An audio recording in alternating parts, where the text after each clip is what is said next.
Hello, everyone out there. I've crossed off another day on the wall, but I forgot how to make tally marks, so I don't actually remember how many days we've been down here. It's also hard to tell when it's a day when you can't see the sun. Oh, yeah. That makes it complicated. Well, anyway, hi from our mother's basement. I'm Emily. And I'm Elt. And today we're going to talk to you about a series of unfortunate events by Lemony Snicket, the book, the movie, and the TV show. There's so much to talk about with this series, these books. I love these books. I read them when they first started coming out, and actually I looked up when they started coming out. It feels like more recent, but it was really early 2000s when these books, I think like maybe the first one was even 99, but anyway, it was a long time ago. So I was young. Oh, I thought they were around for longer. I know, because I remember waiting so long for the last book to come out, and then I looked back, and the last book came out when I was like in middle school still, or maybe like freshman year of high school, but it was actually a long time ago, and it felt like I was waiting for it for a while, but it's been a while since it's been out. Anyway, so there you go. So the book, I think it's actually middle grade book, grade to like young adult, but more firmly in the middle grade genre, which I'm a fan of, specifically because that's my favorite genre of literature is children's or middle grade. But Lemony Snicket he thinks so much of his readers. So he's writing to middle grade, but he writes really smart, and the language is clever. I learned words and phrases like herpetologist, and meanwhile back at the ranch, and ambidextrous. These were things that I learned that I'm sure I've learned a lot of words from reading books, but that I actively remember learning from those books, because not only would he use a word, he would describe it. He would describe it in context, but broad enough that you would also understand how to use the word outside of that specific context. Anyway, he's amazing. Also, it's funny and clever. It's a very different style for middle grade, because usually middle grade is a little bit more cutesy, or like a little thing happened, and it's such a different tone. It's so different. Yeah, it's interesting because it's dark, but it also sort of feels like fantasy because you never know exactly where it is or when it is. So it's just a very interesting world to get lost in, and you get to get lost in it for 13 books. They're not exactly very long books, but it's still 13 books that you get to get lost in, which when you love a world that's been created and an author, 13 is pretty great. Plus, he's actually written other stuff, and not other stuff specifically about these characters, but other stuff that sort of links to the world, like a lot of authors do these days, and everything that he writes that's about this world is so much fun. So I give ratings to the book, and then we'll talk about the film and the TV show. But for the book, so romance is a 1, and I can remember the 2 scenes where there's any suggestion of romance. The one is when Klaus and Fiona are in the submarine, and he gets a kiss from her, but like it's a kiss, and I think it's on the list, but that's it. And she's a little bit older than he is, but it's like probably someone would call it inappropriate, but it's more like a thank you and a goodbye kiss. It's not really romantic. And then there's this really sweet moment when Violet and Quigley are up on the mountain, and they have a crush on each other, and these 2 kids, their parents have been murdered, and then their siblings are trying to be murdered, and everyone is chasing after them, and their life is horrible. But they get a moment on the mountain, and Lemony Snicket says, we're going to give them a moment. We're not going to say what happened. But he doesn't say, like, we're not going to say what happened is like, you know what happened. It's more like, let's give them their privacy so maybe they can actually talk and be normal teenagers for 2 minutes instead of chasing down bad guys and breaking out of prisons with loaves of bread like you do. Oh, could we get out of here with a loaf of bread? We might have to try it after this is done. Okay. Put it on the list. Okay. Which loaf, though? We already tried cheese. Oh, the one where we try to get out of here. That list. Ways to break out. No, but which loaf? What kind of... Well, you know what? I'll just get a bunch of loaves together. Be okay with. Yeah. We'll try all the different loaves, and we'll see which one worked. That's probably important for people to know. Like, which loaf can you actually get out with? French bread. would be hard. Probably have to be We'll like a have to do baguette. some. Yeah. We'll have Anyway, to so that's the reassemble romance. croutons back into a loaf. That's probably a good one.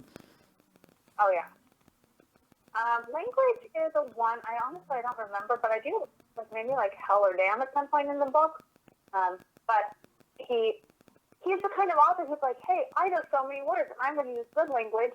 So I don't need to resort to curse words. Also, for middle grade, I don't think it could live in middle grade if there were really bad words. But he wouldn't need to. Even if he's writing for adults, he wouldn't need to because he's so much better than that. And then violence, it can get a little bit violent. It's not too explicit, but some people do get eaten by a lion, and there are lots of fires and a lot of things burning, but you don't see like people charred to a crisp or, the lion tearing people and blood spurting. It's like, oh, they got thrown into the lion. And the way that like in a Disney movie, sometimes scary things happen, but you're not focusing on it. But it's there. Oh, and the guy gets sliced in half by a wood chopper. So it's pretty violent. Yeah. Yeah. And it's not really in context. It's not a war. For me, it's not a 2.5 for violence. Because when you're reading it, if you're young enough, that's a little scary to hear about people getting thrown to lions or getting sliced in two by a wood chopper. Right. But these books are great. And they're the type of books, because they're so well written, you can read over and over again. Because you're not really reading it for the story. You're reading it for the writing.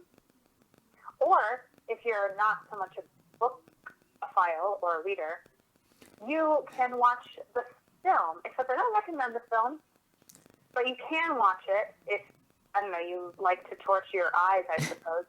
They did the movie in the early 2000s, and here's the thing with the movie. First of all, they combined the first 3 books into one movie, which I get, because otherwise you would have, if they were going to continue, they'd have to make 13 movies. That's a lot of movies, and the books are small, so combining it actually theoretically would make sense. Except they went all over the place with the plot and all out of order. It didn't make sense. And here's the biggest thing. Klaus doesn't have glasses in the movie. Okay, first of all, he's a bookworm, and his whole character is that he's a bookworm and he wears glasses. And glasses come up as a tool in so many of the other books. And in the 4th book, the whole plot centers around the fact that Klaus wears glasses. So I don't understand why they couldn't put a pair of we're going to go to Claire's and get fake glasses for $2. I mean, goodness, I have fake pairs of glasses. They couldn't put glasses on the kid. What kind of movie studio made it and couldn't put glasses on the kid again? The 4th book is about glasses. So I don't know what they thought they were going to do if they ever continue the movie series. So for that alone, do not watch the film. It's 63% on Rotten Tomatoes from the fan score. It must be like one huge fan of like Jim Carrey or something who's like, yes, watch this movie. Because there is no sane reason to watch this movie, especially now that the TV show exists, because the TV show is one of the best adaptations of a TV show from, not just TV show, like screen adaptation from a book that I've ever seen. Neil Patrick Harris, he definitely produced it.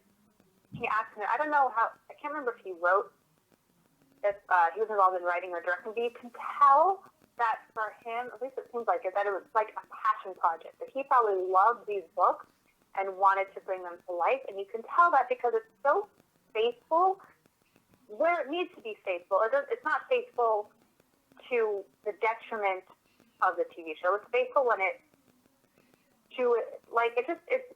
amazing.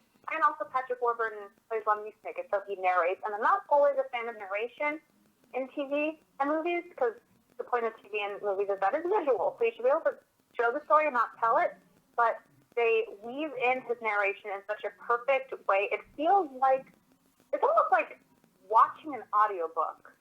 Because you get to, some of the lines are exactly pulled from the book. So you get to hear the dialogue the way that Lemony Snicket intended it. Oh, he was involved in the writing and the creation of the TV show. So that helps. Yeah, that does. Yeah. So you get to watch the book. Again, like sort of like an audiobook, but better because it's on TV, and they get the tone right because the coloring of it, you're still not sure, it feels a lot like the real world. There are cars and there's normal humans and things like that, but yeah, there's no like weird creatures. It's not like aliens.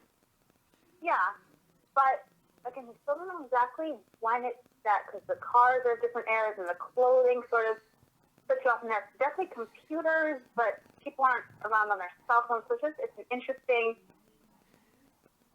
it keeps the tone of the books really faithfully in the TV show, It's and very unique. everything is exact. Everything about it's very unique. All everything about it is very unique.